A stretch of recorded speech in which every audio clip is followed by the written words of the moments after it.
Kerry Brown is up next. He's from Connersville. The Connersville coach is now in his 7th season. His 15th year overall as a varsity coach. 157 wins. They open their season at home against Union County on the 25th. Kerry Brown.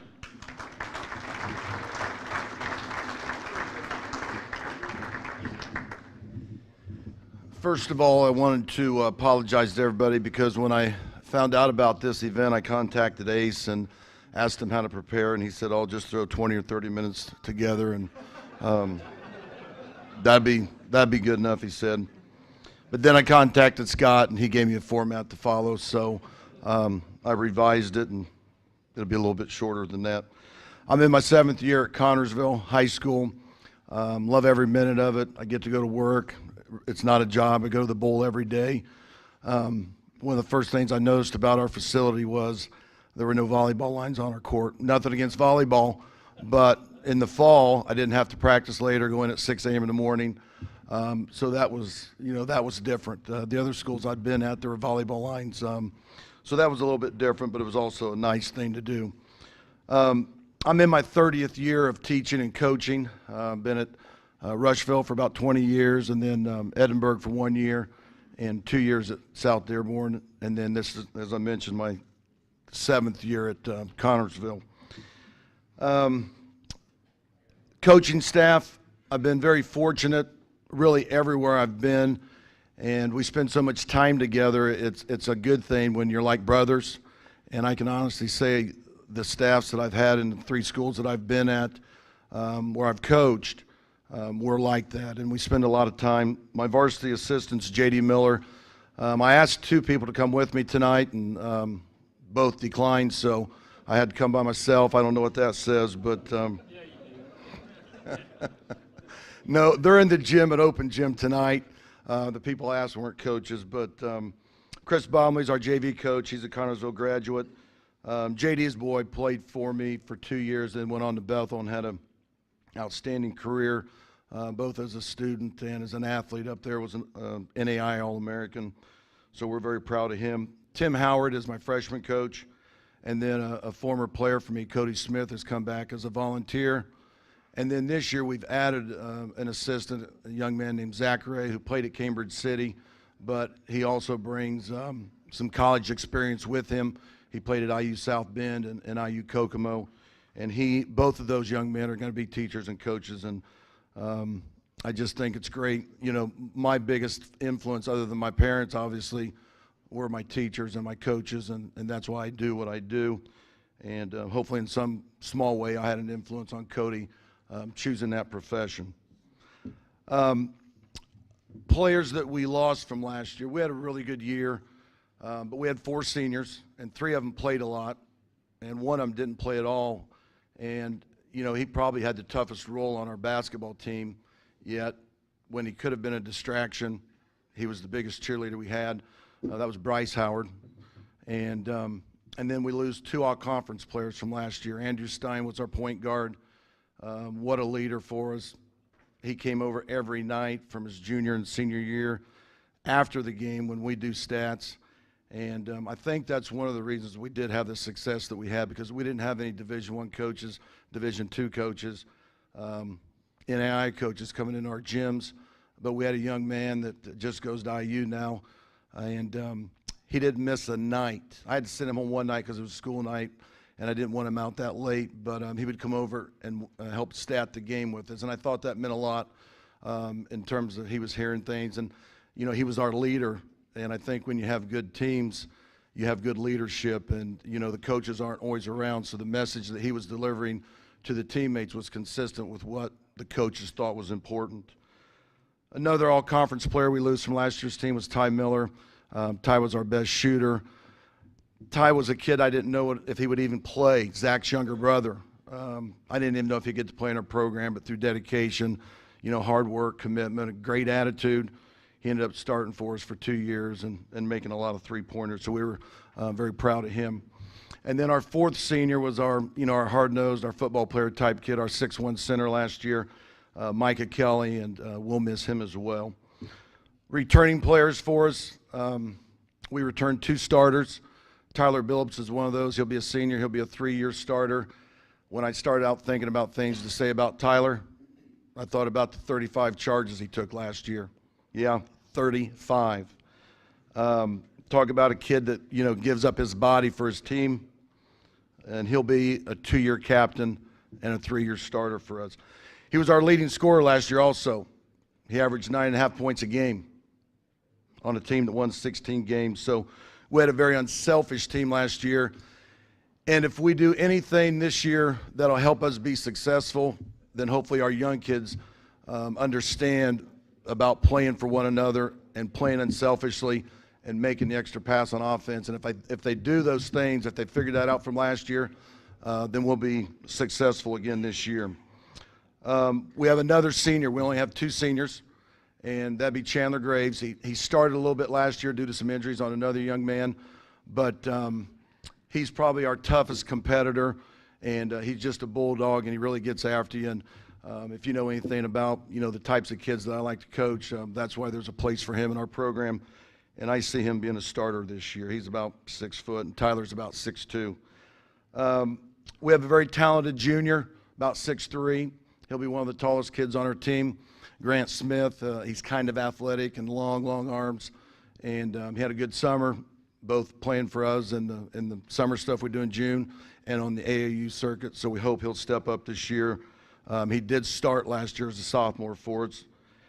And then we have another 6'3" junior, Bo Isaacs, and Bo will actually be a 3-year varsity player this year. He was our 6th man as a freshman. We had a short bench, and we would throw him in there when our 6'1" center would get in foul trouble, and he competed.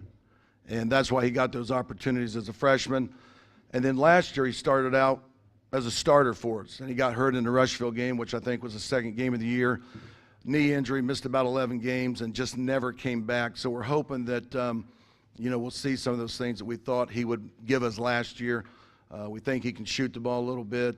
He's got a little bit of size, and he's a good kid like the other ones I've talked about.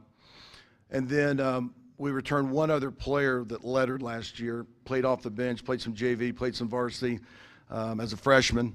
And I guess I'm going to give him the keys to our high-scoring machine this year, and that's Garrett Silcott. He just a gym rat. His dad's one of my middle school coaches, and you know, he's the type of kid that I think every coach would want to have on their team, you know, all 130 pounds of him. But I think he's going to do a good job for us. Like Coach Meyer mentioned, we have a lot of question marks after that, and I think that'll be one of the things that'll help determine how successful we are if we can develop a little bit of a bench. We have a freshman we're looking at who can shoot the ball, and if he can play any defense at all, he'll probably end up seeing some minutes on our varsity team. And then we've got some sophomores and juniors that, you know, there's some things I like about them, but it'll all sort itself out in practice. And, you know, it'll get determined who's going to play and who's going to contribute through practice opportunities. Again, mentioning last year's team, just following the script that I got from Scott, we were 16-11. I've done this for 30 years.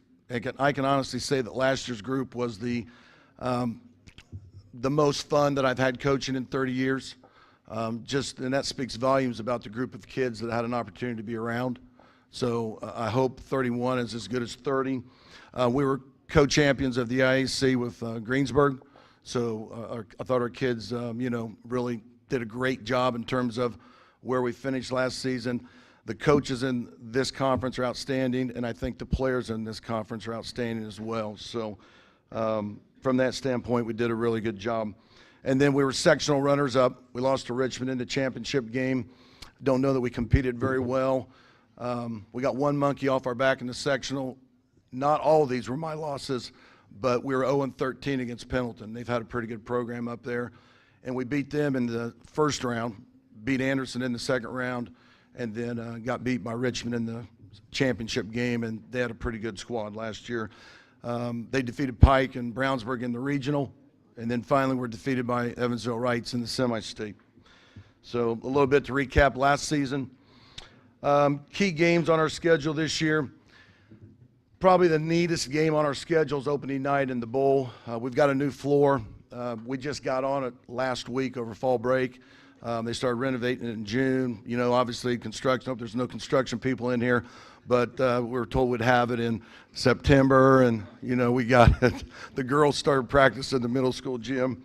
But there'll be about 4,500, 5,000 people in the bowl, and it's just a neat atmosphere. And, you know, while I'm on this, I guess, there's only 2 coaches in Connersville history who have lost to Union County, and I'm one of them. But Mark does a great job over there. But the other guy that got beat was a guy named Basil Maubey. And I keep telling myself things turned out pretty good for him, so I guess I'm still waiting on that state championship. Schedule changes.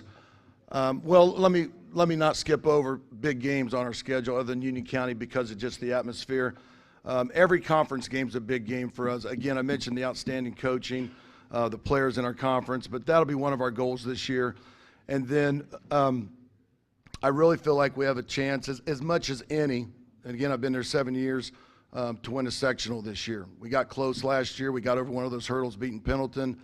I believe there's a lot of parity in our sectional. Mount Vernon's probably returns the best talent. They returned 5 starters, but we've beat them. We're 2-0 in the last 2 years against them during the regular season, so I know our kids believe that we can beat them.